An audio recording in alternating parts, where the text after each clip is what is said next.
ప్రియులరా, మన తండ్రిని పుట్టిన వెంటనే మనం గుర్తించలేము. మన తల్లిని కూడా పుట్టిన వెంటనే మనం గుర్తించలేము. మన తల్లిని గుర్తించడానికి మనకు ఊహ రావాలి.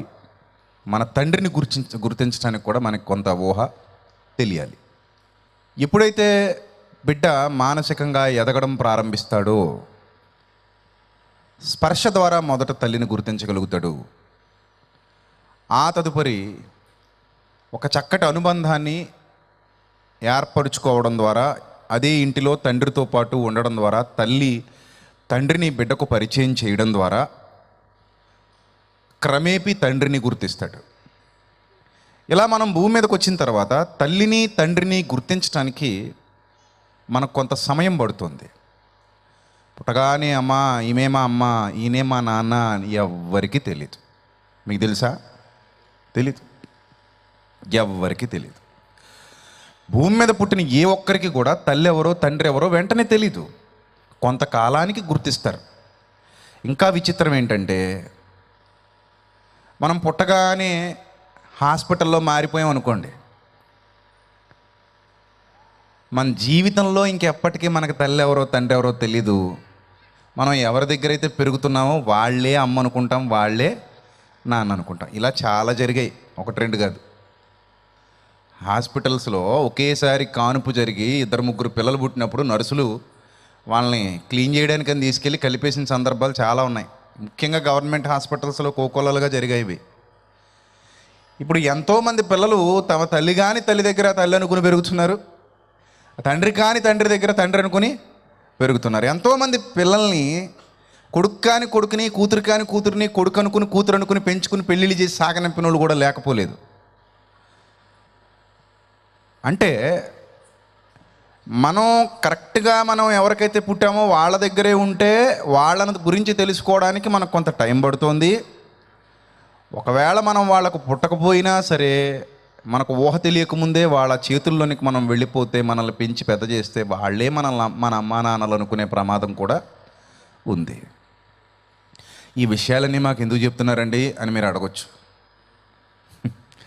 ఈ విషయాలన్నీ మీకు ఎందుకు చెప్తున్నానంటే, పుట్టిన వెంటనే అమ్మా నాన్న ఎవరో ఎలా తెలుసుకోలేకపోతున్నామో, అలాగే దేవుడెవరో కూడా వెంటనే తెలుసుకోవడం మనిషికి సాధ్యం కాదు.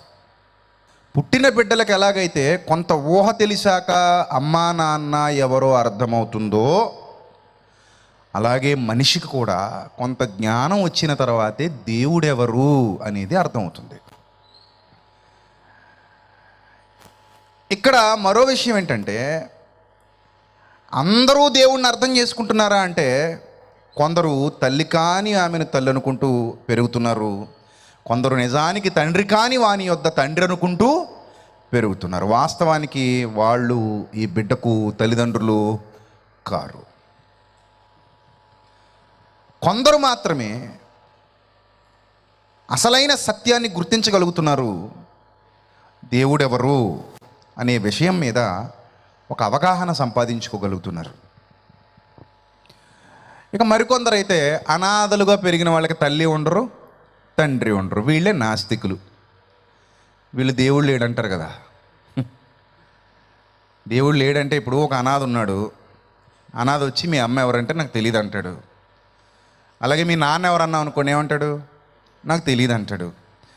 ఇప్పుడు అమ్మ తెలీదు, నాన్న తెలీదు కాబట్టి, నీకు అమ్మా నాన్న ప్రస్తుతానికి కనబడట్లేదు కాబట్టి నువ్వు అమ్మా నాన్న లేకుండా పుట్టినోడువా? అమ్మా నాన్న లేకుండా పుట్టినోడువా? పుడతారు అలాగా? అంటే అనాథకు కూడా ఎవరుంటారు? అనాథకు కూడా ఎవరుంటారు చెప్పండి? తల్లి తండ్రి ఉంటారండి, కానీ తప్పిపోయాడు. సో తల్లిదండ్రి ఎవరో తెలియకుండా పెరుగుతున్నాడు. అంత మాత్రాన నాకు తల్లిదండ్రి లేరనుకుంటే పొరపాటే కదా. అలాగే నాస్తికుడు కూడా తప్పిపోయాడు.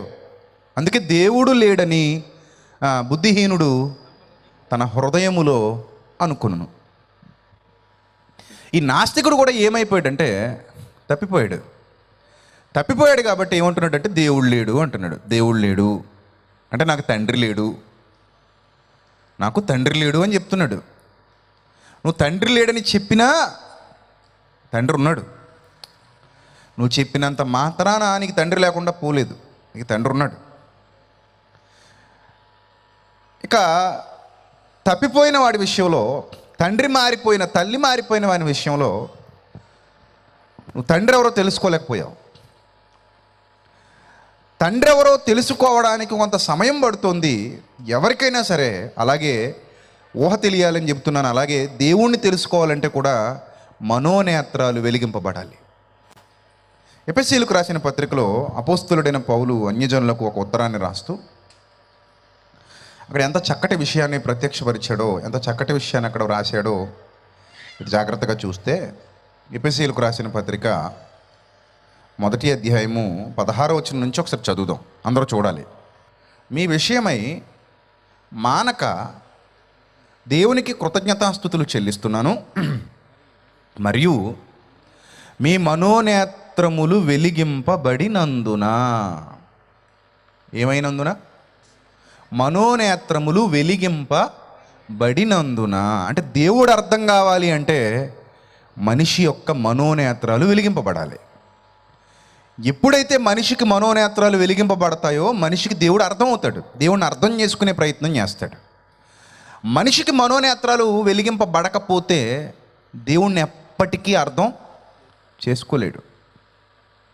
ఎప్పటికీ అర్థం చేసుకోలేడు. గుడ్డి నమ్మకాల్లో ఉంటాడు, గుడ్డి ఆలోచనల్లో ఉంటాడు, మూఢ నమ్మకాల్లో బ్రతుకుతుంటాడు, అంధవిశ్వాసాల్లో కాలం గడుపుతూ ఉంటాడు. అజ్ఞానమే అతని జీవితాన్ని ఏలుబడి చేస్తూ ఉంటుంది. అంతే కదా, చీకట్లో కాలం గడుపుతాడు. వెలుగు విలువ తెలియదు. ఇక చీకట్లో ఉన్నవాడికి వెలుగు విలువ తెలుస్తుందా? తెలియదు కదా. గుడ్డివాడికి వెలుగు విలువ తెలీదు. గుడ్డివాడికి దీపంతో పని లేదు, గుడ్డివాడికి కరెంటుతో పని లేదు. ఎందుకంటే గుడ్డితనం అతని కన్నులకు అంధత్వాన్ని కలుగజేయడం ద్వారా అతను వేటిని చూడలేకపోతున్నాడు కనుక అతనికి వేటితోనూ పని లేదు. అలాగే ఎవరి మనోనేత్రాలు అయితే వెలిగింపబడలేదో, ఎవరి మనోనేత్రాలు అయితే తెరవబడలేదో వాళ్ళు దేవుణ్ణి ఎప్పటికీ తెలుసుకోలేరు. కానీ ఇక్కడ పౌలు మహాశయుడు అంటాడు, మీ మనోనేత్రములు వెలిగింపబడినందున ఆయన మిమ్మును పిలిచిన పిలుపు వలనైన నిరీక్షణ ఎలాంటిదో, పరిశుద్ధులలో ఆయన స్వాస్థ్యం యొక్క మహిమైశ్వర్యం ఎలాంటిదో, ఆయన క్రీస్తునందు వినియోగపరిచిన బలాతిశయమును బట్టి విశ్వసించే మన యందు ఆయన చూపుచున్న తన శక్తి యొక్క అపరిమితమైన మహత్యం ఎలాంటిదో మీరు తెలుసుకోవాలని మన ప్రభువైన అయిన యేసుక్రీస్తు యొక్క దేవుడైన మహిమాస్వరూప తండ్రి తనను తెలుసుకునుట యందు మీకు జ్ఞానము ప్రత్యక్షతయు గల మనస్సు అనుగ్రహించినట్లు నేను నా ప్రార్థనల యందు మిమ్మల్ని గూర్చి విజ్ఞాపన చేయుచున్నాను అన్నాడు. ఏం చేయుట ఎందుట? తనను తెలుసుకునుట యందు. తనను తెలుసుకునుట యందు అనే పదం అక్కడ వ్రాయబడింది, చూడండి జాగ్రత్తగా. ఎవరిని తెలుసుకునుట యందు? దేవుని తెలుసుకునుట యందు. దేవుని తెలుసుకోవాలంటే ఏమవ్వాలట? మనోనేత్రాలు వెలిగింపబడాలి. మనోనేత్రాలు వెలిగింపబడితే తప్ప దేవుడు అర్థం కాదు. ఊహ తెలిస్తే తప్ప మీ అమ్మా నాన్న ఎవరో నీకు అర్థం కాదు. ఊహ తెలిసేంత వరకు అమ్మ ఎవరో తెలియదు, నాన్న ఎవరో తెలియదు. వాళ్ళని గుర్తుపట్టడం కూడా సాధ్యం కాదు.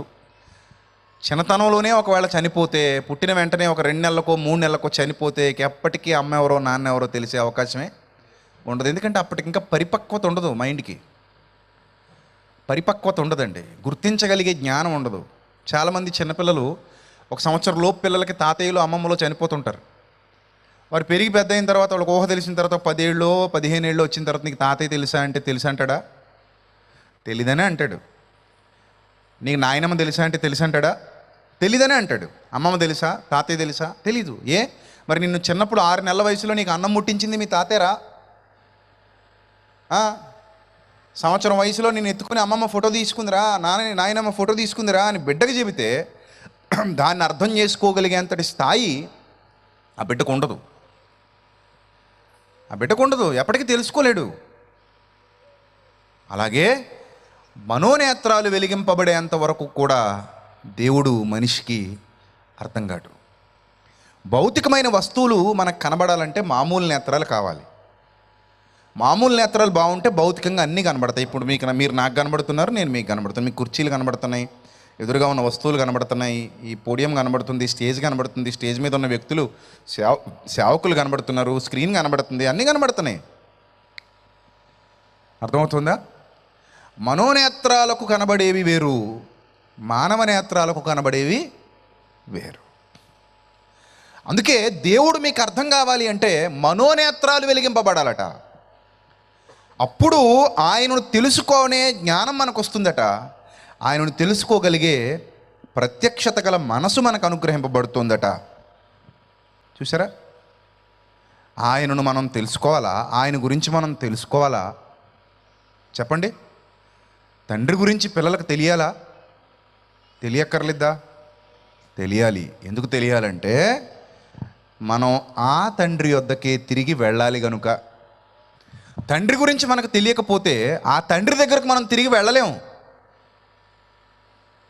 90వ కీర్తన ప్రారంభ వచనంలో భక్తుడు అంటాడు, 90వ కీర్తన ప్రారంభ వచనంలో భక్తుడు ఎంత ఉన్నతమైన మాట చెబుతున్నాడంటే, మోషే గారు చేసినటువంటి ప్రార్థన, ప్రభువా తరతరముల నుండి మాకు నివాస స్థలము నీవే, పర్వతములు పుట్టకమునుపు భూమిని లోకమును నీవు పుట్టింపకమునుపు యుగయుగములు నీవే దేవుడవు, నీవు మనుష్యులను మంటికి మార్చుచున్నావు.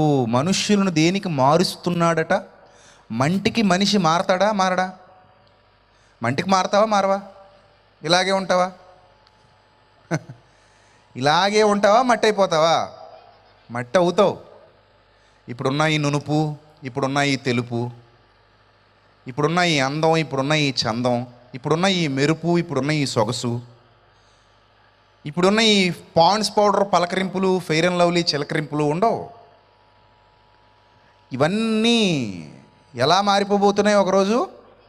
మట్టిగా. ఇది సత్యం. నువ్వు ఏ నేల మీద అయితే అడుగు పెట్టేసి ఉన్నావో, ఏ నేల మీద అయితే నీ కాలుందో, నీ పాదం, అదే నేలలో అదే మట్టిలాను మారిపోబోతున్నావు. ఆ మట్టే అయిపోతావు నువ్వు. ఆ మట్టే అంటే దేహం మట్టిలో కలుస్తుందా? కలవదా? ఇది కలవదా? కలుస్తుంది. అందుకే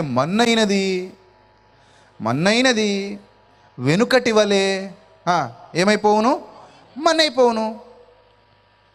నువ్వు ఎంత అందగాడివైనా, నువ్వు ఎంత అందగత్తివైనా, నువ్వు మిస్ ఇండియావైనా, మిస్ యూనివర్స్ అయినా, నువ్వు ఏ స్టార్ అయినా, నువ్వు సూపర్ స్టార్వా, ఇంకా చాలా ఉన్నాయి కదా మనకి మా ఇద్దరి స్టార్లు. ఈ స్టార్లో నువ్వు ఏ స్టార్ అయినా సరే ఏమవ్వాలి? మట్టి అవ్వాలి. మనం మట్టికి మారతాం. ఇది నిజం. అందం మట్టి అవుతుంది. భూమి పాలు అవుతుంది నీ అందం. నువ్వు చివరికి భూమి పాలు కావాలి. అప్పుడు అంటాడు భక్తుడు, మనుష్యులను నీవు మంటికి మార్చుచున్నావు. అంటే ఈరోజు మనిషిగా ఉన్నప్పుడు మనిషి అని తెలుస్తుంది, మట్టి అయ్యాక మనకు మనిషి అని తెలియదు. విచిత్రం ఏంటంటే మట్టి అయ్యాక మనకు మనిషి అని తెలుస్తుందా? తెలీదండి. మట్టిలో కలిసిపోయాక ఇంక మట్టే. ఈ మట్టిలో మనిషి ఉన్నాడు తెలుసా అంటే ఏమో ఎక్కడున్నాడో. కొన్నాళ్ళకి శవాన్ని కప్పెట్టేసిన తర్వాత 1 సంవత్సరం 2 సంవత్సరాల తర్వాత అస్థిపంజరం ఉంటుంది, పైన ఉన్నదంతా కలిసిపోద్ది మట్టిలో. పైన మొత్తం బాడీ మొత్తం ఎక్కడ కలిసిపోద్ది? మట్టిలో కలిసిపోద్ది. మనం అందరం ఒకరోజు మట్టిలో కలవబోతున్నాం. ఒకసారి ఇలా తడుముకుని చూసుకోండి. ఇది మట్టి కాబోతుందన్న విషయం మీకు అర్థమవుతుంది. పళ్ళు ఉంటాయి కొన్నాళ్ళు, ఎముకలు ఉంటాయి, పుర్రు ఉంటుంది, పుర్రే, వెంట్రుకలు ఉండవు, ఇంకా ఈ చర్మం ఏమి ఉండదు, పెదాలు, కళ్ళు, లోపల ఈ మాంసం ఏమి ఉండదు. ఇంక మొత్తం అంతా మట్టిలో కలుస్తుంది. ఆ స్కెలిటన్ ఒకటి మిగులుతుంది. ఇప్పుడంటే కొంచెం అందంగా పదార్థం బాగుంది కాబట్టి, ప్రస్తుతానికి లోపల రక్తం ప్రవహిస్తుంది కాబట్టి బాగున్నాం. కానీ చచ్చిపోయిన తర్వాత ఆ రక్తం గడ్డగట్టుకుపోద్ది, ఫ్రిడ్జ్లో పెట్టిన కోడి మాంసంలాగా అయిపోతావు. డీప్ ఫ్రిడ్జ్లో కోడి మాంసం పెడితే ఎలా ఉంటుంది? గడ్డగట్టుకుపోతావు అలాగా. ఆ తర్వాత మెల్లిమెల్లిగా మట్టిలో పెట్టిన తర్వాత కొంచెం అలా మట్టిలో కలిసిపోతావు. అప్పుడు మిగిలేది ఏంది? లోపల ఉన్నటువంటి స్కెలిటన్, అంటే అస్థిపంజరం. కొన్నాళ్ళకి, కొన్ని సంవత్సరాల కాలానికి ఆ అస్థిపంజరం కూడా మెల్లిమెల్లిగా అయిపోద్ది. అంటే ఇప్పుడు మట్టిలో కలిసిపోయిన తర్వాత శ్మశానంలో గుప్పుడు మట్టి తెచ్చి, ఇందులో మీ తాతయ్య ఉన్నాడో లేదో చూసి చెప్పంటే, ఇందులో మీ అమ్మమ్మ ఎక్కడుందో చెప్పు, ఇందులో మీ నాయనమ్మ ఎక్కడుందో చెప్పు, ఇందులో నీ భర్త ఎక్కడున్నాడో చెప్పు, ఇందులో నీ భార్య ఎక్కడున్నాడో చెప్పు, ఎక్కడుందో చెప్పు అంటే నీ వల్ల అవుతుందా? మట్టి గుప్పిడి మట్టి తీసుకొచ్చి నీ కళ్ళ ముందు పెట్టి ఆ శవాన్ని కప్పెట్టిన చోట ఉన్న మట్టి తీస్తే శ్మశానంలో ఉన్న మట్టి నిండా శవాలే ఉంటాయి. శవాల తాలూకు ఏంటవి పార్టికల్స్ ఉంటాయి, శవాల తాలూకు పార్టికల్స్. ఎందుకంటే శ్మశానం అంటే ఎన్ని ఎన్ని ఎన్ని సంవత్సరాల నుంచి ఎంతమందిని కప్పెడుతున్నారో అక్కడ. అంతే కదా, ప్రతి ఊరికి ఊరవతల ఏముంటుంది? శ్మశానం ఉంటుంది. ఎంతోమందిని తీసుకెళ్తుంటారు అక్కడికి. ఎంతమంది అంటే ఆదా మొదలుకొని నేటి వరకు కోట్ల మందిని తీసుకెళ్లారు అక్కడికి. కొన్ని కోట్ల శరీరాలు మట్టిలో కలుస్తున్నాయి. మన తాత ముత్తాతలందరూ అక్కడే కదా ఉన్నారు. మరి రేపు పొద్దున మన వాటా వచ్చేస్తే మనం వెళ్తాం అక్కడికి. మరి మంటికి మార్చుచున్నావు అన్న పదం ఎంత గాఢమైనది, ఎంత జ్ఞానయుక్తమైనది మీరు గమనించాలి.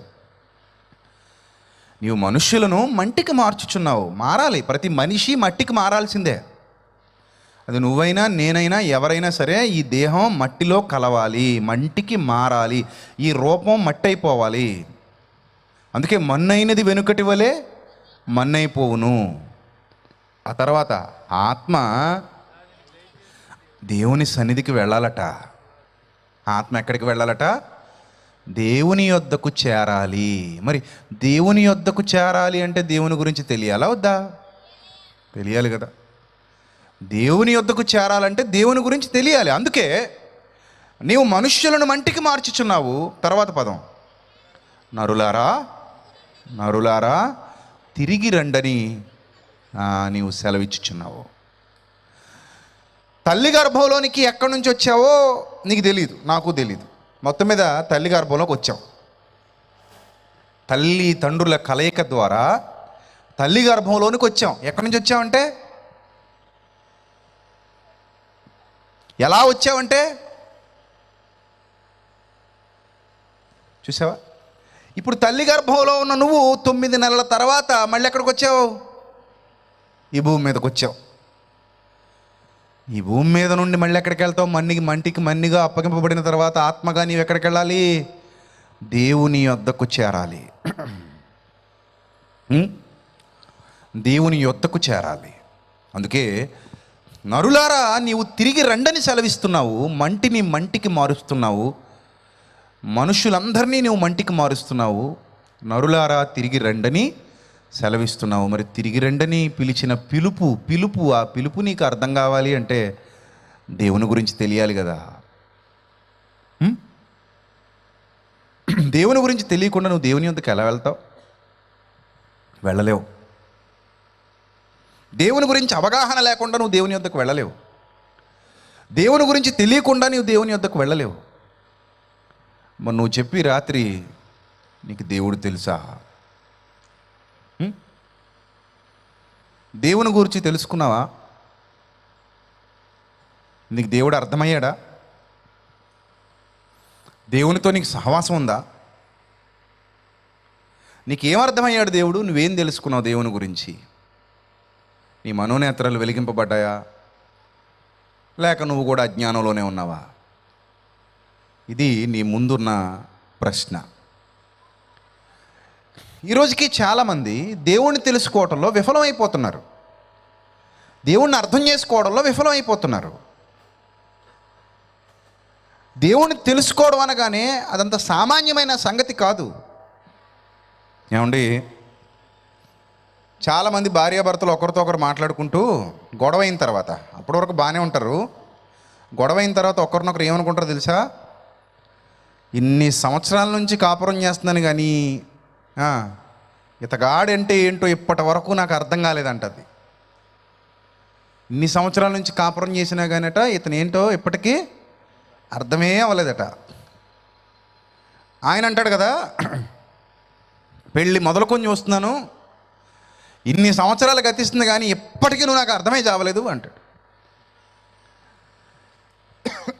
అని ఇన్ని సంవత్సరాలైనా భర్తకు భార్య అర్థం కావట్లేదట, భార్యకి భర్త అర్థం కావట్లేదు.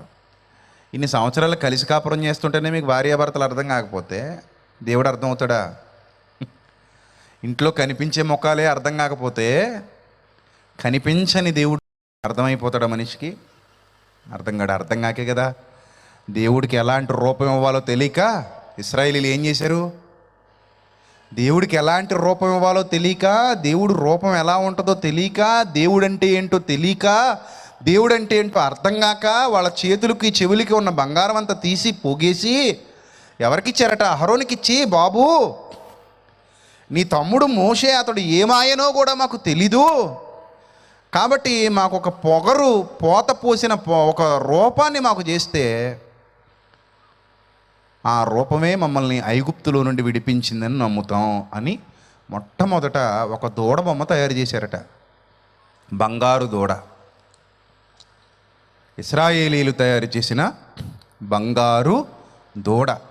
ఒక బంగారు దూడ తయారు చేసుకుని వాళ్ళ ముందు పెట్టుకుని ఇదే దేవుడు అన్నారట. ఇదే దేవుడు అనేసరికి ఇశ్రాయేలీయులు అందరూ కూడా ఎస్ ఎస్ ఇదిగో దేవుడు, ఇదిగో దేవుడు, ఇదిగో దేవుడు, ఇదిగో అని ఆ దేవుడి ముందు మోకరించడం, ఆ దేవుణ్ణి స్తుతించడం, ఆ దేవుణ్ణి కీర్తించడం, ఆ దేవునికి దండం పెట్టడం చేశారట. ఈలోగా మోషే గారికి ఇన్ఫర్మేషన్ వెళ్ళిపోయింది, వీళ్ళు చెడిపోయారు అని. అసలు ఒక దూడ ఆకారం వీళ్ళకి పరిచయం చేసింది ఎవరు? ఆ దేవుడే. దూడ కళ్ళ ముందు తిరుగుతుంది కాబట్టే కదా వీళ్ళు దూడబొమ్మ చేశారు, లేకపోతే వీళ్ళకి దూడబొమ్మ ఎలా చేయాలో కూడా తెలియదు.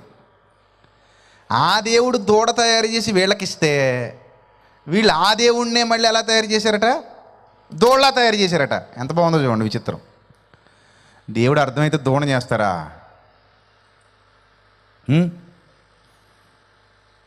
అసలు ఆ బంగారాన్ని భూమిలో పెట్టింది ఎవరు? ఆ దేవుడే. మళ్ళీ అదే బంగారాన్ని కరిగించి ఏం చేశారట? దూడను చేశారట. దేవుడు అర్థమైతే బంగారపు బొమ్మ చేస్తారా? మీరు ఆలోచించండి ఒక్కసారి రాత్రి. ఇది అజ్ఞానమా కాదా?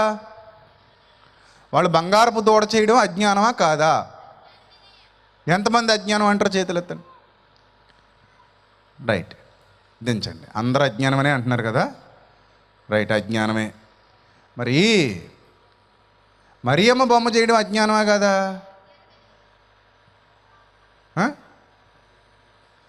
మరియమ్మ బొమ్మ చేయడం అజ్ఞానమా కాదా? అజ్ఞానం అనేవాళ్ళు చేతులు ఎత్తండి. అన్ని చేతులు లేవలేదు చూసారా? మీరు చేస్తే మంచిదా? జ్ఞానమా?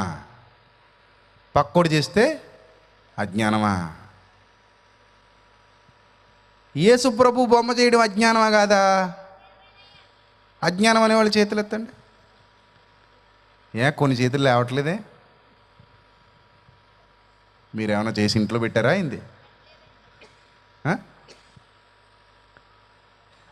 వాడు చేస్తేనేమో విగ్రహారాధన, నువ్వు చేస్తే ప్రేమారాధన, ఆత్మతో సత్యంతో చేసే ఆరాధన నువ్వు చేస్తేనే.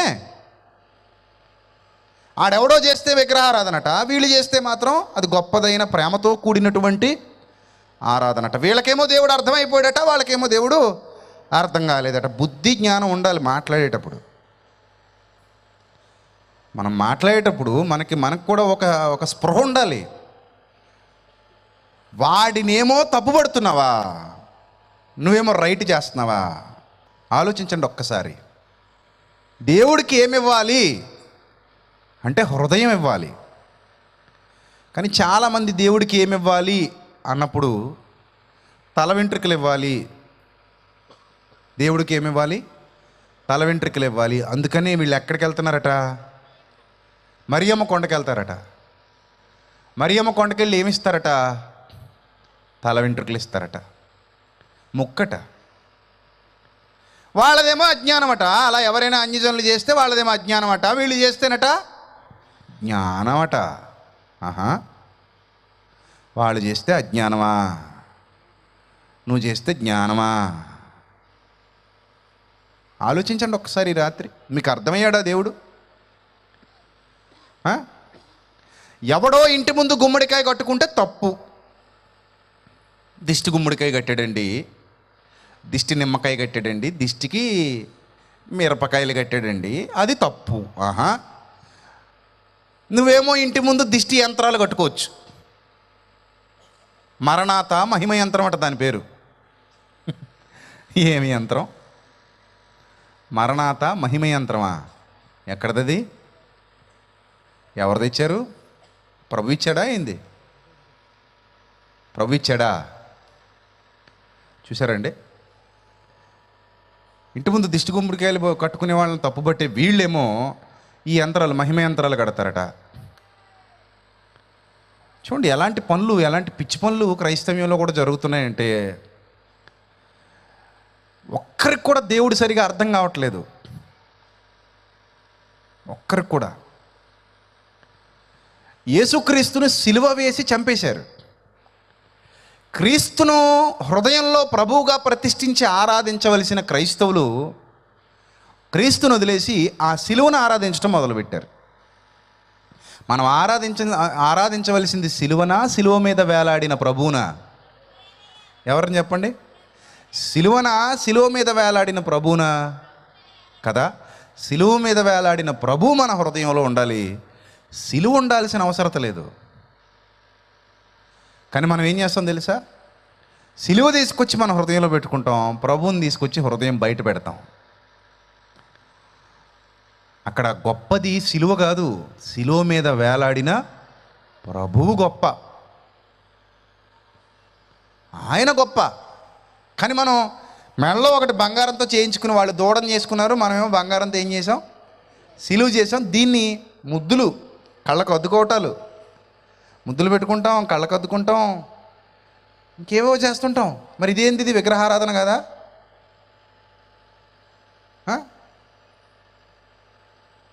ఒకడిని తప్పుపట్టే ముందు మనం ఎంతవరకు కరెక్ట్గా చేస్తున్నాం అనేది కూడా మనం ఆలోచించాలి ఒకసారి. ఆత్మతో సత్యంతో చేసే ఆరాధనకి భౌతికమైన వాటితో పనేమీ లేదండి. హృదయంలో దేవుడు ఉంటే చాలు, హృదయాన్ని దేవునికి ఇస్తే చాలు. నీ హృదయంలో దేవుడు ఉండాలి, నీ హృదయాన్ని సంపూర్ణంగా దేవునికి ఇవ్వాలి. నీ పూర్ణ మనస్సుతో, నీ పూర్ణ వివేకంతో, నీ పూర్ణ హృదయంతో నీ ప్రభువును సేవించాలి, ఆయనను ప్రేమించాలి. కానీ ఈరోజు ఎందరో వక్ర మార్గాల వైపుకు మెల్లిమెల్లిగా వెళుతున్నారు.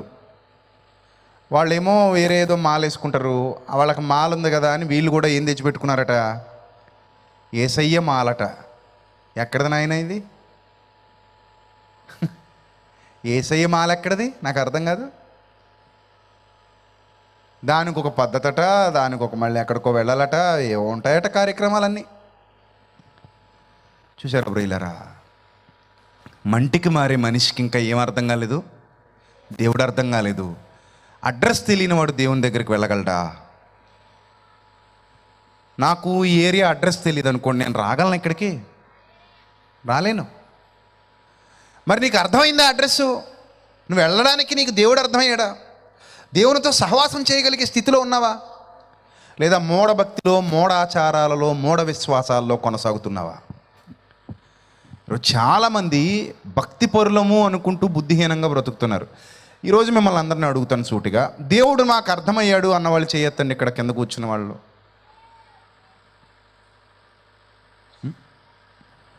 దేవుడు మాకు అర్థమయ్యాడు, నా మనోనేత్రాలు వెలిగింపబడ్డాయి, నేను దేవుణ్ణి తెలుసుకున్నాను అన్నవాళ్ళు చేతులు ఎత్తాలి. కొన్ని ప్రశ్నలు ఉంటాయి చేతులు ఎత్తిన వాళ్ళకి. నాకు దేవుడు అర్థమయ్యాడు అన్నవాళ్ళు, నేను దేవుని తెలుసుకున్నాను అన్నవాళ్ళు, నేను దేవుని యొక్క పిలుపు, ఆయన ప్రత్యక్షతను గమనించగలిగాను అన్నవాళ్ళు ఎంతమంది ఉన్నారు? దేవుడు అర్థం అవడం అంటే ఏంటో తెలుసా? దేవుని కొరకు బ్రతకడం అంటే ఏంటో తెలుసా? దేవుని ఇష్టాన్ని నెరవేర్చడం అంటే ఏంటో తెలుసా? దేవుని కొరకు భక్తి చేయడం అంటే ఏంటో తెలుసా? మనం అనుకోవచ్చు, భక్తి చేయాలంటే చేతిలో బైబిల్ ఉండాలి, భక్తి చేయాలంటే మనం చర్చిలో ఉండాలి, భక్తి చేయాలంటే మనం జనాల మధ్యలో ఉండాలి, లేదా ఇలాంటి సభల్లో ఉండాలి. మరి అడవుల్లో ఉన్న ఆనాటి అపోస్తలుడు భక్తి చేయలేదా? దిగంబరులుగా ఉన్న ఆనాటి ప్రారంభ సంఘ క్రైస్తవులు భక్తి చేయలేదా? తలలు తెగనరికించుకున్న వాళ్ళు భక్తి చేయలేదా?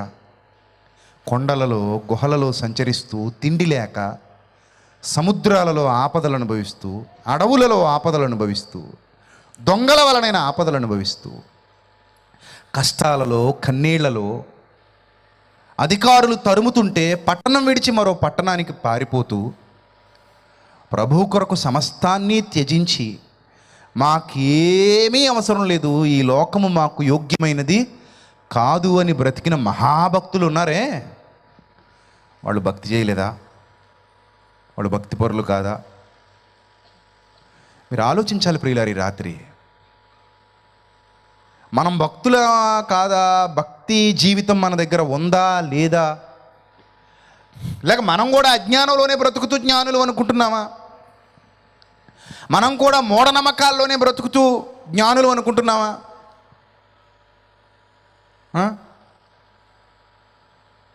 దేవుని మీద దృష్టి నిలపడం పోయి, దేవునికి హృదయంలో స్థానం కల్పించడం పోయి, వేరే వేరే వాటిపై దృష్టి పెడుతున్నామా అనేది మనకు కూడా ఈ రాత్రి తెలియాలి. ఇశ్రాయేలీలట దేవుణ్ణి అర్థం చేసుకోవటంలో విఫలమైపోయి దూడం చేసుకుని, ఇదే మమ్ములను ఐగుప్తు బానిసత్వంలో నుండి విడిపించిన యెహోవా అన్నారట. చూసారా? మన మనోనేత్రాలు వెలిగింపబడకపోతే, మన మనోనేత్రాలకు సత్యం అర్థం కాకపోతే, మన జ్ఞాననేత్రాలు తెరవబడకపోతే అజ్ఞానంలోనే కాలం గడుపుతాం. వాక్యం మనకు అర్థం కాదు. ఆత్మతో సత్యముతో మనం తండ్రిని ఆరాధించలేము. జ్ఞానపు వెలుగులు మన మీద ప్రసరించవు. కాబట్టి ప్రియులారా, ఒక్కసారి ఈ రాత్రి మీ అందరికీ ప్రశ్న రావాలి. ఈ ప్రశ్న మీ అందరికీ ఉత్పన్నం కావాలి. భక్తి అంటే ఏంటి? నేను భక్తిపరురాలినా కాదా? నేను భక్తిపరున్నా కాదా? నా మూఢ నమ్మకాలు ఎలాంటివి? నా మూఢ విశ్వాసాలు ఎలాంటివి? నేను ఎలాంటి అంధవిశ్వాసాలు కలిగి జీవిస్తున్నాను అనేవి మనకి తెలియాలి. మనకి తెలియాలి. దేవుడు ఏమడుగుతున్నాడు, ఏమివ్వాలి, దేవునికి ఏం కావాలి, మనకి ఆయనకి మధ్య ఉన్న సంబంధం ఏంటి, మనకి ఆయనకి మధ్య ఉన్న బంధం ఏంటి, ఆయన మన పట్ల చూపించిన ప్రేమ ఎలాంటిది, ఇవన్నీ మనకు అర్థం కావాలి. ఇవేవి మనకు అర్థం కాలేదనుకోండి, మనం కూడా ఒక మూఢభక్తి చేసి చచ్చిపోతాం. ఒక మూఢభక్తి చేసి చచ్చిపోవడం దేవుని చిత్తం కాదు. ఆయనను ఆరాధించేవారు ఆత్మతో సత్యముతో ఆరాధింపవలెనని తండ్రి కోరుచున్నాడట. మనం ఆయన్ని ఆరాధించాలి ఆత్మతో సత్యముతో. దానికి వస్తువులతో పని లేదు, దానికి ఒక ప్రదేశము ఒక ప్రాంతము అని లేదు, దానికి ఒక రాత్రి ఒక పగలు అని లేదు. నిత్యము నీ బ్రతుకులో తండ్రిని ఆరాధించగలిగే స్థితి కావాలి. నిత్యము నీ జీవితంలో తండ్రిని మహిమపరచగలిగే స్థితి కావాలి. నిత్యము నీ బ్రతుకులో తండ్రిని స్తుతించగలిగే స్థితి కావాలి. తండ్రిని గణపరచగలిగే స్థితి కావాలి. ఆయన కొరకు ఒక ఉన్నతమైన సాధనంగా వాడబడగలిగే స్థితి కావాలి. నేను నాదానను కాదు, నేను నా వాడను కాదు, నేను విలువ పెట్టి కొనబడిన దేవుని సొత్తు, నేను దేవుని వాడను, నేను దేవుని సొత్తు అనే భావన రావాలి. ఇవి ఎప్పుడు మనలో ప్రారంభమవుతాయో, ఇవి ఎప్పుడు మనలో మొదలవుతాయో అప్పుడు మనం దేవుని అర్థం చేసుకుంటున్నట్టుగా గమనించవచ్చు. మన మనోనేత్రాలు వెలిగింపబడేంత వరకు కూడా దేవుడు మనకి ఎప్పటికీ అర్థం కాడు. ఇప్పుడు ఒక విషయం చెప్తాను. ఈ రాత్రి మీరందరూ దేవుని వాక్యం వినడానికని వచ్చారు. మీకు మంటికి చేరిపోతావన్న విషయం క్లారిఫై అయిపోతే, త్వరలో అంటే తప్ప ఎప్పుడో మనం చెప్పలేం కదా. నువ్వు మంటికి అప్పగింపబడే అంటే ఈ దేహం మన్నుగా మారిపోయే రోజు ఎప్పుడు చెప్పగలమా?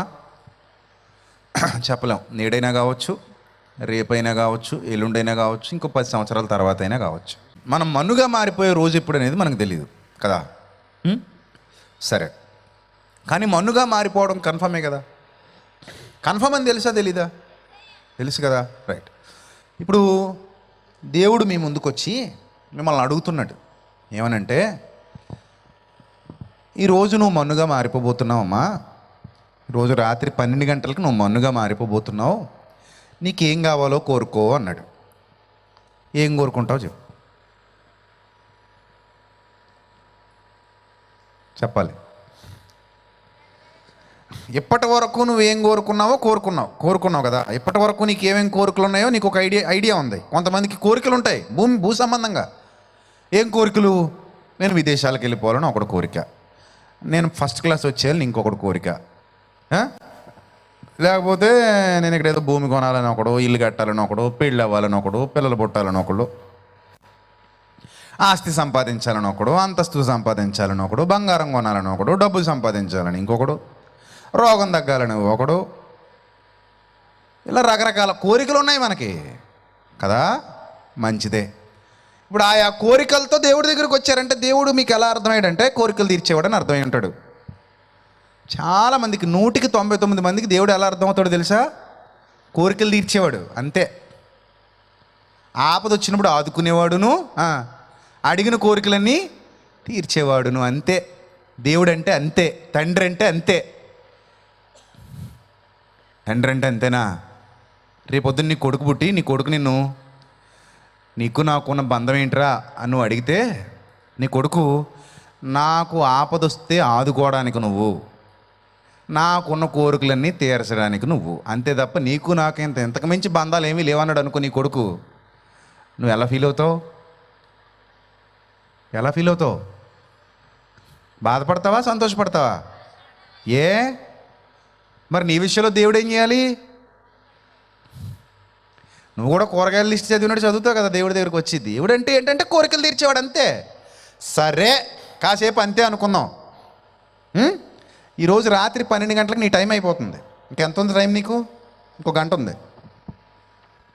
ఇంకో గంటలో నీకు టైం అయిపోతుంది అనుకో. నిజంగా అదిలే, దిగులు పెట్టి తీసుకోకు.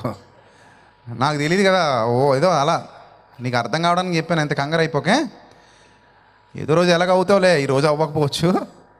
సో ఈరోజు రాత్రి 12 గంటలతో నీకు టైం అయిపోతుంది అనుకుందాం కాసేపు. ఇప్పుడు దేవుడు నీ ముందుకు వచ్చి నిన్ను అడుగుతున్నాడు, నీకేం కావాలో కోరుకో అన్నాడు. గంట ఉంది నీకు. ఇక్కడ ఉండే టైం గంటే, ఇంకంతకు మించి ఉండవు, పోతావు. ఏం కోరుకుంటావు? ఎవరో అమ్మాయి అంటుంది, బతికించు ప్రభువా అంటదట. ఎన్ని రోజులు అని అడుగుతాడు. అంతే కదా మరి. బతికించు ప్రభు అంటే ఎన్ని రోజులు అని అడిగాడు. ఎన్ని రోజులు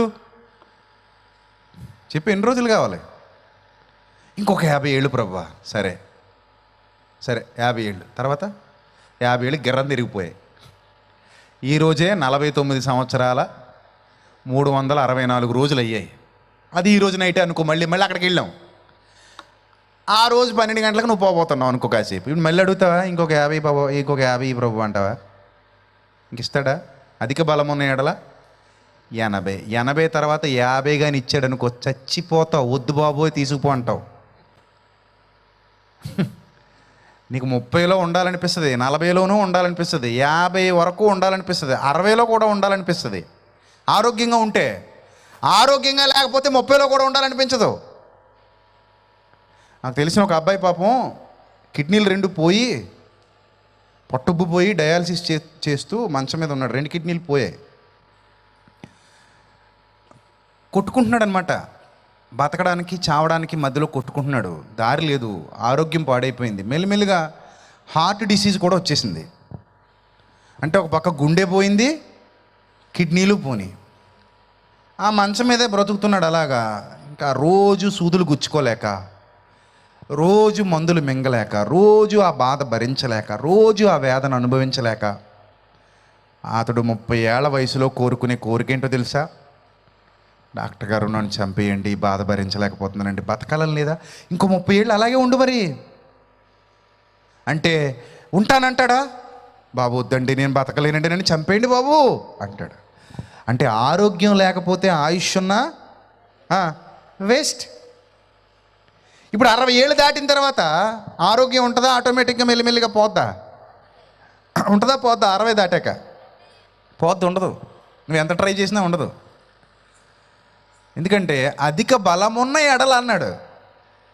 అంటే బలం ఉండే కొలది ఏమైపోద్దని దేవుని మాటలు చెప్తున్నాయి. క్షీణించిపోద్ది. ఇప్పుడున్నంత యవ్వనంలో ఉన్నంత పికప్గా వృద్ధాప్యానికి వెళ్ళిన తర్వాత ఉండవు.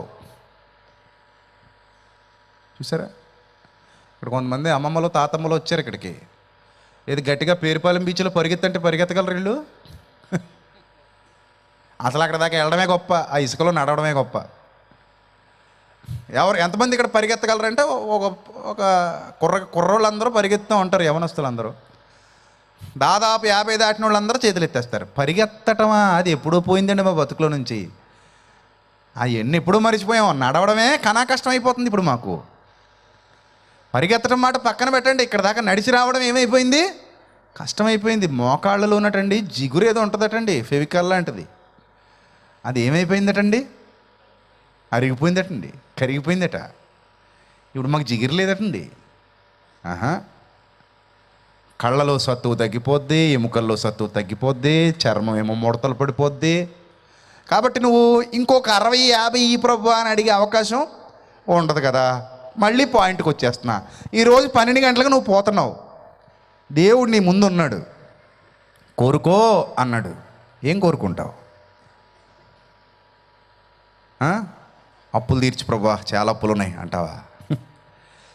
అలాగంటావా? 12 గంటలకు పోతున్నావు, అప్పు అడుగుతాడు ఎవడైనా? 12 తర్వాత ఎవడైనా అప్పు అడుగుతాడా?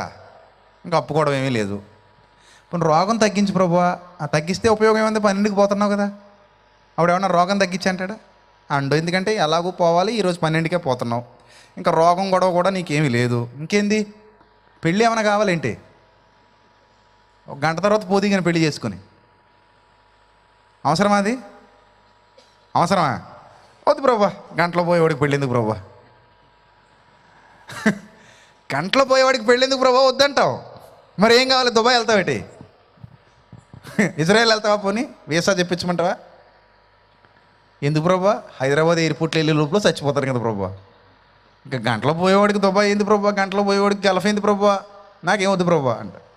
మరి ఏం కావాలమ్మా? కోరుకో. ఇల్లు కావాలా?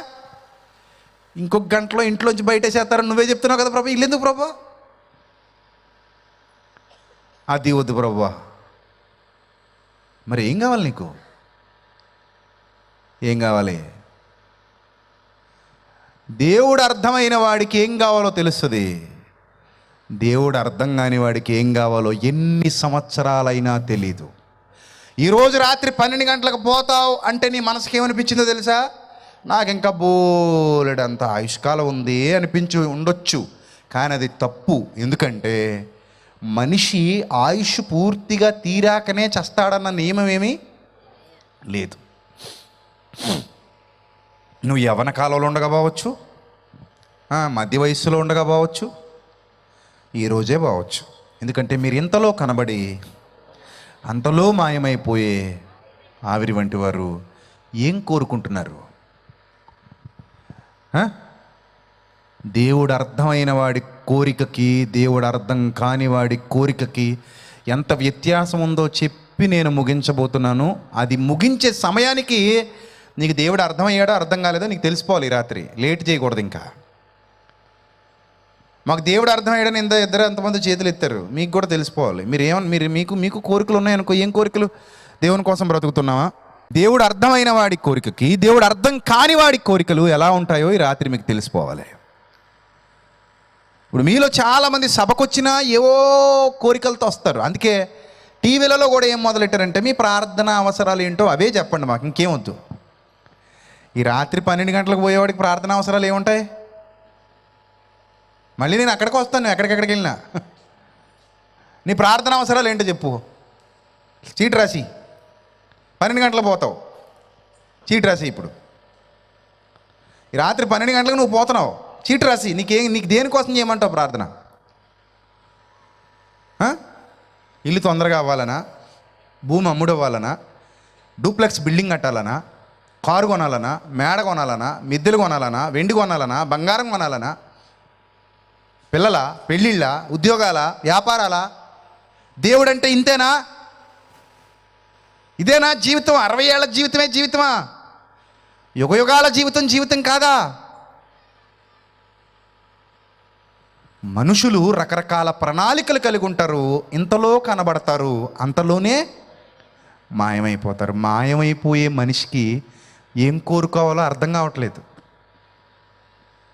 మాయమైపోయే మనిషికి ముందేం కావాలో తెలియట్లేదు, ఏం కోరుకోవాలో తెలియట్లేదు, ఏం ఆశించాలో తెలియట్లేదు, ఏం అడగాలో తెలియట్లేదు. అలా తెలియకపోయిన వారు ఎంతోమంది ఉన్నారు తెలుసా? ఇది సత్యం. అలా తెలియకుండానే పోయిన వారు ఎందరో ఉన్నారండి. నాకు తెలిసిన ఒక ఆయన ఉన్నాడు. వారం వారం చర్చికి వచ్చేవాడు. ఎందుకయ్యా చర్చికి వస్తున్నావు అని అడిగితే ఒకరోజు మనసులో విషయం బయటపెట్టాడు. ఎందుకయ్యా చర్చికి వస్తున్నావు అంటే అతని ఉద్దేశం ఏంటంటేనట, అతని కళ ఏంటంటేనట, ఒక 5 సెంట్ల స్థలంలో మంచి ఇల్లు కట్టుకోవాలన్న ఆలోచనట. అసలు 5 సెంట్ల స్థలం కొనడానికే యేసుక్రీస్తు కారణమట. యేసుక్రీస్తు నమ్ముకున్నాక ఈ సెంట్ల స్థలం కొన్నాడట. ఇప్పుడు ఆయన పట్టుకునే వేలాడుతున్నాడట ఇల్లు కట్టుకోవడానికట. 45 ఏళ్ళు అనూహ్యంగా అతనికి తెలియకుండానే గుండెపోటు వచ్చి చచ్చిపోయాడు. మీకు షాకింగ్ న్యూస్ చెప్పనా, అతనికి రక్షణ లేదు. అతని ఆలోచనల్లో సరి అయిన విధానం లేదు. అసలు ఎందుకు వచ్చాడు యేసుక్రీస్తు దగ్గరికి అంటే, ఎవరో చెప్పారు యేసుక్రీస్తుని నమ్ముకో నీ బిల్డింగ్ తొందరగా పూర్తయిపోద్దని. అదేం విశ్వాసం అనిపించింది. చచ్చిపోయాడు.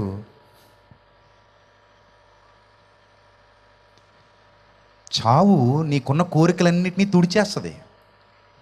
చావు నీకున్న అవసరాలన్నింటినీ చెరిపేస్తుంది. చావు నీకున్న ప్రతిదాన్ని చెరిపేస్తుంది. ఏముండదు చావులో, అన్నీ పోతాయి. దేహం ఒక పక్కన పడిపోద్ది, ఆత్మ మరోవైపుకు వెళ్ళిపోద్ది. అప్పుడు నీ కోరికలు మారిపోతాయి, నీ ఆలోచనలు మారిపోతాయి, నీ ఉద్దేశాలు మారిపోతాయి. కానీ అప్పటికి నీకు దేవుడు అర్థం కాకపోతే ఏం ఉపయోగం లేదు, ఏం ఉపయోగం లేదు. ఇప్పుడు చెప్తాను, జాగ్రత్తగా వినండి. దేవుడు అర్థమైన వాడు ఎలా ఉంటాడు, దేవుడు అర్థం కాని వాడు ఎలా ఉంటాడు? హెబ్రీలకు రాసిన పత్రిక 11వ అధ్యాయం, హెబ్రీలకు రాసిన పత్రిక 11వ అధ్యాయము 8వ వచనం. దేవుడు అర్థమైన వాడి గురించి చూపిస్తున్నాను ఇప్పుడు మీకు. అబ్రాహాము పిలువబడినప్పుడు విశ్వాసమును బట్టి ఆ పిలుపునకు లోబడి తాను స్వాస్థ్యముగా పొందనయ్యున్న ప్రదేశమునకు బయలు వెళ్ళెను. ఏంటట స్వాస్థ్యంగా? అబ్రహమా, నీకొక దేశమును ఇస్తున్నాను. నీకేమిస్తున్నాను? ఏమిస్తున్నాను? నీకును నీ సంతానమునకును ఏమిస్తున్నాను? ఒక దేశం. దేశం దేశం అంటే చిన్నదా పెద్దదా? సెంటు భూమి కాదు, ఎకరం పొలము కాదు, ఒక ఊరు కాదు. ఏంటట? దేశం. విశ్వాసమును బట్టి అతడును అతనితో ఆ వాగ్దానమునకు సమాన వారసులైన ఇస్సాకు యాకోబు అనువారును గుడారములలో నివసించుచు గుడారాల్లో నివసించడం ఏంటి? దేశమే వాళ్ళదైనప్పుడు అక్కడ బిల్డింగ్ వేసేయచ్చుగా, చుట్టూ ఫెన్సింగ్ వేసేయచ్చుగా. గుడారములలో నివసించుచు అన్యుల దేశములో ఉన్నట్టుగా వాగ్దత్త దేశములో పరవాసులైరి. విచిత్రంగా లేదండి? సొంతింట్లో అద్దింట్లో ఉన్నట్టు ఎవడైనా ఉంటాడా? సొంతింట్లో అద్దింట్లో ఉన్నట్టు ఎవడైనా ఉంటాడా? కానీ వీళ్ళు ఏందండి, పరవాసులైరట వాగ్దత్త దేశంలో. ఏలయనగా ఈ దేశం నీకిస్తాను, నీ సంతానానికి ఇస్తాను అబ్రహామా అన్నప్పటికీ కూడా దాని కొరకు దృష్టి పెట్టక, దాని మీద దృష్టి పెట్టక, దాని కొరకు ఆలోచించక వీళ్ళు ఏంటట, దేవుడు దేనికి శిల్పియు నిర్మాణకుడై ఉన్నాడో పునాదులు గల ఆ పట్టణము కొరకు అబ్రహాము ఎదురు చూచుచుండెను. దేవుడు అర్థమైన అబ్రహాము గారు ఏమనుకుంటున్నారంటే, ప్రభువా నువ్వు దేశాన్నే ఇస్తావు ప్రభువా, కాదనట్లేదు, కానీ నేను ఎంతకాలం ఉంటాను ప్రభు అక్కడ? నువ్వు దేశాన్ని ఇస్తే నేను ఎంతకాలం ఉంటాను అక్కడ? ఆయుష్ ఉన్నంత వరకు ఉంటాను. ఆయుష్ తీరిపోయాక నువ్వు ఇచ్చిన దేశంలో నుండి నేను వెళ్ళిపోతాను. కాబట్టి నేను ఈ దేశం కోసం ఆలోచించట్లేదు ప్రభువా, నీవు దేనికి శిల్పిగా నిర్మాణకుడుగా ఉన్నావో ఆ పునాదులు గల పట్టణము కొరకు నేను ఎదురు చూస్తున్నాను. అందుకే చూడండి, వీళ్ళట 13వ వచనం చూడండి ప్రియులారా, ఎంత బాగుందో. వీరందరూ ఆ వాగ్దానముల ఫలము అనుభవించకపోయినను, వీళ్ళకి ఆ వాగ్దానం ఉంది కానీ ఆ ఫలమే అనుభవించకపోయినను దూరము నుండి చూచట వందనము చేసి తాము భూమి మీద పరదేశులము యాత్రికులమై ఉన్నామని గుర్తెరిగి ఒప్పుకొని విశ్వాసము గలవారై మట్టికి అప్పగింపబడ్డారు. వాళ్ళ ఉద్దేశాల్లో లోక సంబంధమైన దేశాలు లేవు, వాళ్ళకి లోక సంబంధమైన బంగారాలు లేవు, లోక సంబంధమైన ఆస్తుల కోసం అంతస్తుల కోసం బ్రతికిన వారు కారు. వాళ్ళు ఎలాంటి వారంటేనట, ఇలాగు చెప్పువారు, తమ స్వదేశమును వెదుకుచున్నామని విశదపరుచుచున్నారు కారా. అబ్రహామా, ఈ దేశం నీకు ఇస్తానంటుంటే, అది కాదు, నాకు వేరే దేశం ఉంది, అది నా స్వదేశము. వారు ఏ దేశము నుండి వచ్చిరో ఆ దేశమును జ్ఞాపకమందుంచుకున్న ఎడల మరల వెళ్ళుటకు వారికి వీలు కలిగి ఉండును. అయితే వారు మరి శ్రేష్టమైన దేశాన్ని, అనగా పరలోక సంబంధమైన దేశాన్ని కోరుచున్నారు. మీరేమి కోరుచున్నారు? వారు కోరుచున్నారట. దేవుడు అర్థమైన వారు పరలోక సంబంధమైన దేశమును కోరుచున్నారు. అందుచేత తాను వాళ్ళ దేవుడిని అనిపించుకోవటానికి దేవుడు వాళ్ళ గురించి సిగ్గుపడ్డు. మరి ఎవరి గురించి సిగ్గుపడతాడు? నేను అబ్రహాము దేవుణ్ణి అనిపించుకోవటానికి సిగ్గుపడ్డట, నేను ఇస్సాకు దేవుణ్ణి అనిపించుకోవటానికి సిగ్గుపడ్డట, నేను యాకోబు దేవుణ్ణి అనిపించుకోవటానికి దేవుడు సిగ్గుపడ్డట. మరి చెప్పే, ఇంకెందుకు లేటు, చెప్పేయి. నీ దేవుణ్ణి అనిపించుకోవటానికి ఆయన సిగ్గుపడతాడా? అదొక్క సమాధానం నువ్వు కరెక్ట్గా చెబితే నీకు దేవుడు అర్థమయ్యాడో అర్థం కాలేదో నీ మనసు నీకు చెప్పేస్తుంది. ఎందుకు వస్తున్నావు సభకి, ఎందుకు వచ్చావు చర్చికి? నిత్య జీవితం, పరలోకం, నిరీక్షణ, పాపక్షమాపణ, భక్తి, దేవుని కొరకు ఎదురు చూసే లక్షణాలు, నిస్వార్థపూరితమైన భక్తి జీవితం, పాపాన్ని ద్వేషించే భక్తి జీవితం, మారు మనస్సు, పాపపు ఒప్పుకోలు, పాపాన్ని ఒప్పుకుని విడిచిపెట్టడం, ప్రభు కనికరం కొరకు ఎదురు చూడడం. ప్రభువా, నీ సన్నిధికి రావడం తప్ప నాకు ఇంకేమీ లేదు ప్రభువా, నాకు ఏ మేలు నీవు కొదువ చేయక ఉండవు ప్రభువా, నువ్వు నన్ను ప్రేమిస్తున్నావు ప్రభువా, నేను ఏమి తిందునా, ఏమి తాగుదునా, ఏం ధరించుకుందునా టెన్షన్ పడక్కర్లేదు, రేపటిని గురించి చింతించాల్సిన అవసరం కూడా లేదు. నన్ను నువ్వు చూసుకుంటావు ప్రభువా, నన్ను చూసుకుంటావు, నన్ను విడువవు, ఎడబాయువు. నేను పరలోక సంబంధమైన దేశం కోసం కోరుతున్నాను, అదే ఎదురు చూస్తున్నాను, దానికోసమే కోరుతున్నాను. ఇంత గొప్ప భక్తి ఉందా మన దగ్గర? ఇంతలో కనబడే అంతలో మాయమైపోతామనే సత్యం మనకు అర్థమైతే అబ్రహాము లాంటి విశ్వాస జీవితం మనకి ఉంటుంది. ఎందుకంటే అబ్రహాము దేవుణ్ణి అర్థం చేసుకున్నాడు. కానీ ఈరోజున్న చాలామంది క్రైస్తవులు ఎవరిని అర్థం చేసుకోలేదు? వాళ్ళ మనోనేత్రాలు వెలిగింపబడలేదు, మూఢభక్తిలో ఉన్నారు. ఎందుకు వచ్చావు దేవుడి దగ్గరికి అంటే వీళ్ళు కూడా ఇగో ఈ కోరికలే కోరతారు. దేవుడి దగ్గరికి వచ్చానండి, పలానా కోరిక అండి, పలానా కోరిక, పలానా కోరిక. కోరికలు లేక ఉంటే వెళ్ళిపోతారు. మళ్ళీ విచిత్రమైన మాట ఏం చెప్తారంటే, కోరిక తీరకుండా చచ్చిపోతేనట దెయ్యం అవుతారట. కోరిక తీరి చచ్చిపోతే దేవుడు అవుతారా? కోరిక తీరకుండా చేస్తే దెయ్యం అవుతారా? కోరిక తీరి చేస్తే దేవుడు అవుతారా? అసలు మీకు బుర్ర పని చేస్తే చచ్చిపోతున్న ప్రతివాడు కోరిక తీరకుండా చచ్చినోడే. ఏదో కోరిక ఉండే చేస్తాడాడు. ఏ కోరిక లేకుండా చచ్చేవాడంటే ఎవడు ఉన్నాడు? ప్రతివాడు ఏదో కోరికతోనే చేస్తాడు. కోరిక లేనివాడు ఎవడున్నాడు చెప్పండి ఇప్పుడు? అంటే మీరు చెప్తే అందరూ దయ్యాలని అయితే మీరు ఇలాంటి బుద్ధిహీనమైనవి బాగా నమ్ముతామండి మనం. దేవుడు చెప్పాడా కోరిక తీరకుండా చస్తే దెయ్యాలు అవుతారని? దేవుడు చెప్పాడా? ఏంటో మూఢనమ్మకాలు, మూఢ విశ్వాసాలు. మోషే గారికి ఒక కోరిక ఉందట. ఏంటది? ప్రభువా నన్ను అక్కడికి వెళ్ళని ప్రభువా అంటే కుదరదు అన్నాడట. అలా కాదు ప్రభువా, ఒకసారి వెళ్ళని ప్రభువా, అడుగు పెడతాను ప్రభు అందులోకంటే, చూసి చచ్చిపో, కుదరదు అన్నాడు. పాపం చూసే చచ్చిపోయాడు. ఇప్పుడు మీ లెక్కల ప్రకారంగా మోషే గారు కూడా ఏమవ్వాలి మరి? అంతకంటే బుద్ధిహీనమైన తప్పు ఇంకోటి ఉంటుందా? మాట అనొచ్చా మనం?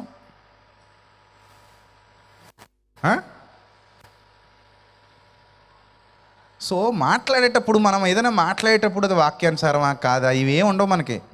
కోరిక తీరకుండా చచ్చిపోయిందండి, రాత్రికి మా ఇంటికి వచ్చిందండి, నీ గురించేనేమో, వెళ్ళిపో నువ్వు కూడాను.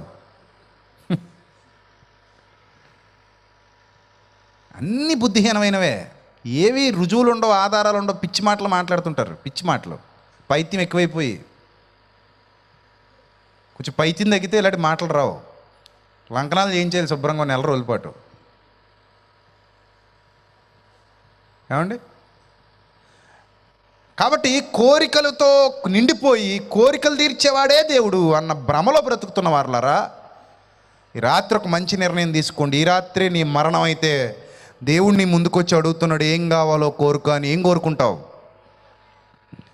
అబ్రహాము లాంటి కోరిక ఉందా నీ దగ్గర? నిజం చెప్పు, ఉందా? ఇప్పటి వరకు అయితే లేదు, నాకు తెలిసి ఆ విషయం. నేను ఈ విషయం చెప్పేంత వరకు అయితే నీ దగ్గర ఏమీ ఆ లక్షణాలు ఏం కనబడలేదు, అన్ని చీకటి లక్షణాలే కనబడ్డాయి. అదంతా అబ్రహాముకున్నంత విశ్వాసంతో నాకు పరలోకం చాలండి, నిత్య జీవితం చాలండి, దానికోసం ఎదురు చూస్తున్నానని అంత గొప్ప భక్తి జీవితం నీ దగ్గర ఉందా? నేను ఇవేం చెప్పకుండా, అమ్మా మీకేం కావాలో కోరుకోండి, రాత్రి ప్రార్థన చేద్దామంటే ఒక్కొక్కరు కూరగాయల లిస్ట్ చెప్పేది రేపాటికి. చాలా చెప్పేద్దరు కూరగాయల లిస్టు. నాకండి అప్పు రావట్లేదండి, వసూలు అయ్యేలా ప్రార్థన చేయండి. నేనేమో గల్ఫ్ వెళ్ళిపోవాలనుకుంటున్నానండి. మా వాడికేమో ఉద్యోగం రావాలండి, మా ఆయనకేమో మేడెక్కి దొక్కాలండి, ఏదో చెప్పి ఇంకా ఇవి తప్ప నువ్వు మంటికి మార్చబడబోతున్నావు. ఈ రాత్రి అది జరిగితే నీ ఆత్మ పరిస్థితి ఏంటి? నీకు రక్షణ గురించి తెలుసా? నిత్య జీవితం గురించి తెలుసా? తండ్రి ఉన్న చోటికి వెళ్ళాలన్న ఆలోచన లేదా? ఈ లోకం శాశ్వతం కాదని అబ్రహాము దేశాన్ని ఇస్తేనే పునాదులు గల పట్టణం కోసం ఎదురు చూస్తూ పరలోక సంబంధమైన దేశం కోసం భక్తులు చూస్తే భక్తిహీనంగా వాళ్ళు వదిలిపోయిన లోకం కోసం మనం చూస్తున్నాం. అబ్రహాముకు దేశం ఇస్తే వద్దు అనుకున్నాడట, యాక్తు అనుకున్నాడు. మరి ఏం కావాలని ఎక్కువ హృదయంలో కోరిక కలిగి ఉన్నాడు? పరలోక సంబంధమైన దేశం. ఆయన యాక్తు అన్నదాన్ని మనం కావాలంటున్నాం. అప్పుడు నాకు ఎవరు గుర్తొస్తారంటే, నయమాను దగ్గర వద్దన్న దాన్ని ఈ గెహజీ ఏం చేశాడట? గురుగారేమో యాక్తు నాకు వద్దన్నాడట. పడిగలవా, ఏమో నాకు అక్కర్లేదు పో అన్నాడట. గెహజీ అనుకున్నాడట, మా గురుగారికి బుద్ధి లేదు బొత్తిగా అనుకున్నాడట. అని పరుగెత్తిపోయాడట వాటి వెనక. గురుగారి దగ్గర ఏం నేర్చుకున్నాడు మరి? పరుగెత్తి మళ్ళీ అందులో అబద్ధాలు, పచ్చి అబద్ధాలు ఆడి మోసి తెచ్చుకున్నాడు.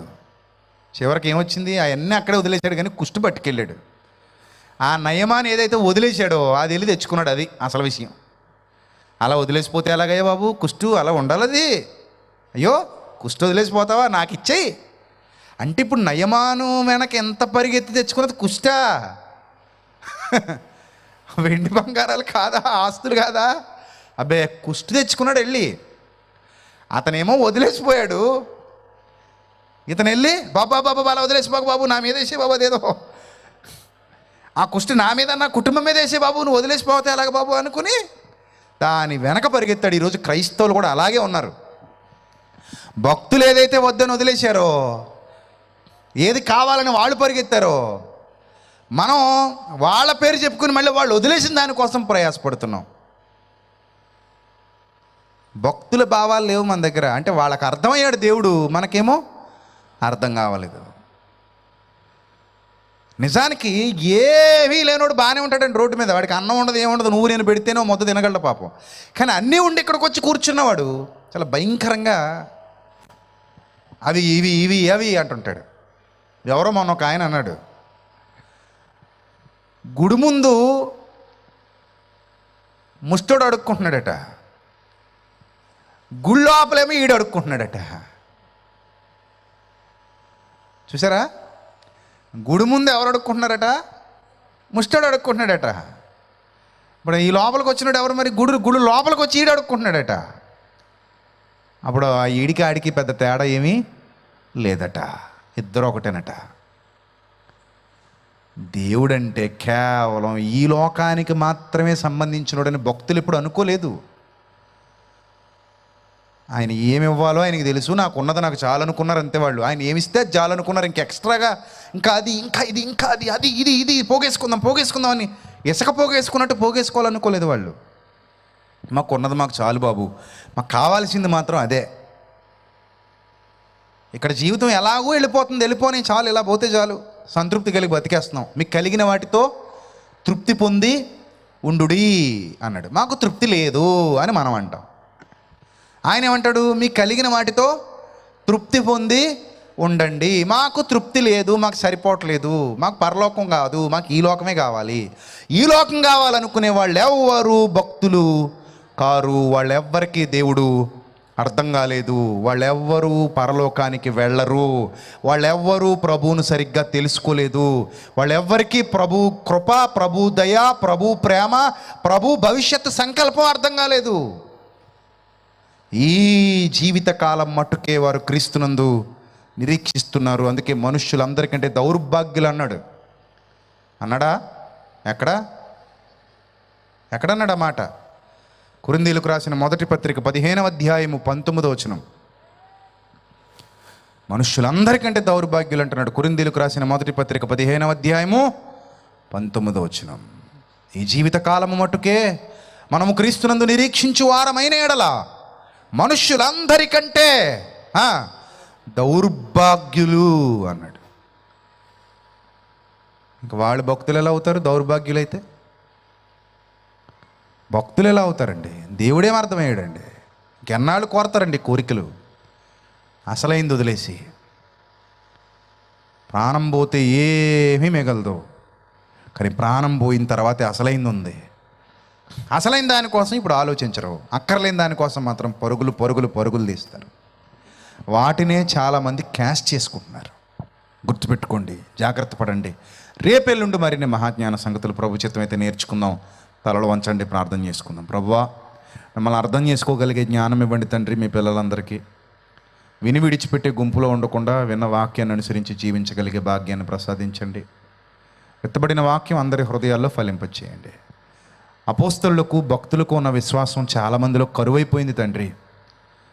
మీరు కేవలం అవసరాలు తీర్చడానికి, కోరికలు తీర్చడానికి అనుకుంటున్నారు, కానీ మరణం తర్వాత మీతో యుగయుగాలు ఉండాల్సిన జీవితం ఉందని, దాని కొరకు ఈ భూమి మీద ఉండగా చక్కగా బ్రతికి మీ వైపు చూడాలని, మీ కుమారుడైన క్రీస్తునందు వర్ధిల్లాలని చాలామంది గ్రహించలేకపోతున్న తరుణంలో ఈ ప్రసంగం ద్వారా వారి మనోనేత్రాలు వెలిగించండి తండ్రి. వారికి సత్యాన్ని బయలుపరచండి. మీ చిత్తమైతే రేపెల్లుండి కూడా మరిన్ని మహాజ్ఞాన సంగతులు మాతో మాట్లాడమని క్రీస్తు నామంలో ఈ ప్రార్థన మనవులు అడిగి వేడుకొనిచున్నాం మా కన్న తండ్రి. ఆమెన్. అందరికీ వందనాలు. May God bless you all.